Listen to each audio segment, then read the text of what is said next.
अस्सलाम वालेकुम, मैं हूं फैसल रमज़ान और आप मुझे मेरे मुख्तलिफ़ ऑफिशियल चैनल्स के ऊपर देख रहे हैं। आज की इस वीडियो का मौजू है कि क्या हम आज़ाद मुल्क हैं या आज़ाद कौम हैं। तो मेरा जवाब नफ़ी के अंदर है। वो किस तरह से, अभी मैं साबित कर देता हूँ।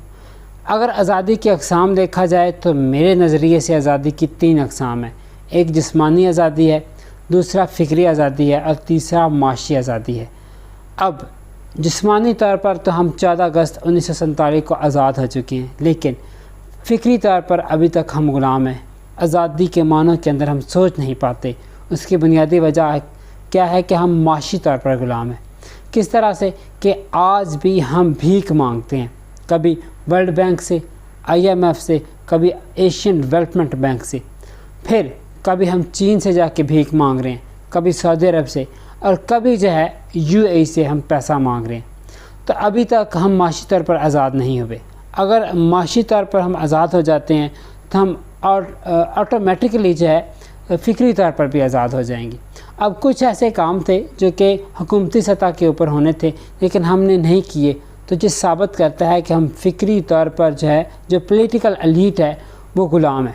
किस तरह से हमारा जो इंतखाबी निज़ाम है, जिसके तहत MNA MPA मुंतखब होता है, तो वो बिल्कुल मुझे लगता है कि एक गलत निज़ाम है। जिस तरह एक करोड़ों रुपए लगा के MNA MPA आता है तो पहले वो मुकम्मल तौर पर करप्शन करता है, वो अपने करोड़ों रुपए को डबल ट्रिपल करता है, हराम तरीके से पैसे कमाता है, हुकूमती पैसे से नाजायज़ फ़ायदा उठाता है, और उसके बाद वही MNA MPA आपका वज़ीर-ए-आज़म बनाता है, उसी पार्टी से मुंतखब होता है, चाहे वो किस किस्म का है, चाहे मॉरली करप्ट है, तो वो उसको वज़ीर-ए-आज़म बना दिया जाता है।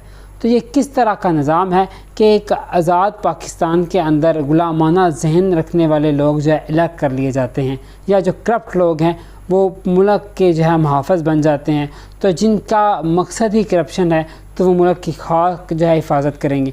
फिर हमारा जो फ़ौजदारी निज़ाम है या सिविल निज़ाम है, जिनके अंदर मुकदमात बनते हैं, तो वक्त और हालात के साथ कुछ उसके अंदर तरमीमात होती हैं, लेकिन जो पाकिस्तान बनने से पहले था अभी तक वो वही का वही है।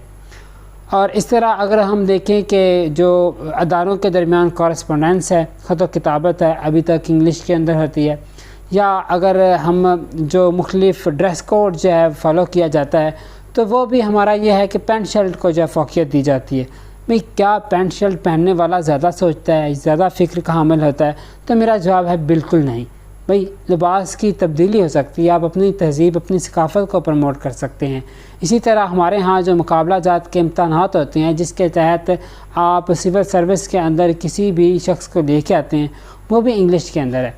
और इस तरह से देखें, ये सारा का सारा निज़ाम जो है क्रिपल्ड है, बिल्कुल जो है इसको उन्होंने कैप्चर किया हुआ है हमारी पॉलिटिकल एलीट ने, जो अपने मकासद के लिए जो इस्तेमाल करती है।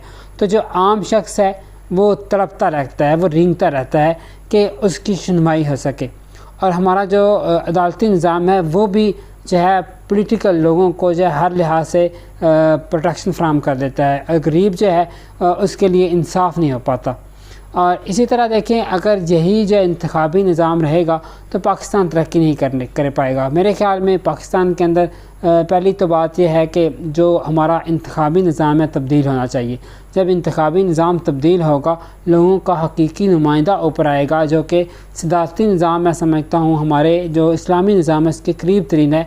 हर शख्स MNA को MPA को तो वोट डालता है, वज़ीर आला को, सदर को, वज़ीर-ए-आज़म को वोट देगा तो उसको पता है कि मेरा वज़ीर-ए-आज़म मेरा सदर है, तो इस लिहाज से वो फ़ैसलों का पाबंद भी होगा, और उसको डर होगा कि अगर मैं गलत फ़ैसले करता हूँ तो मैं जवाबदेह होऊंगा। तो मैं समझता हूँ कि अगर हम ये सारी चीज़ें चेंज कर दें, यानी हमारा इंतखाबी निज़ाम चेंज करें, इसी तरह जो है हमारी ख़त व किताबत का निज़ाम चेंज करें, हमारे सिविल जो है जो मुकदमात होती हैं उसके अंदर जो प्रोसीजर फॉलो किया जाता है उसको चेंज करें, फ़ौजदारी मुकदमात के अंदर जो है तरीक़ाकार उसको तब्दील करें, और इसी तरह अपनी तहज़ीब को लेके आएँ, तभी जाके मैं समझता हूँ पाकिस्तान तरक्की कर पाएगा।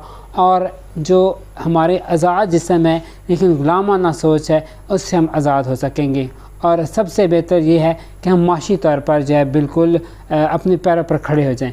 मेरी दुआ है कि अल्लाह ताला पाकिस्तान को माशी तौर पर कामयाब करे ताकि हम एक आज़ाद कौम बन सकें। जज़ाकल्लाह खैरा।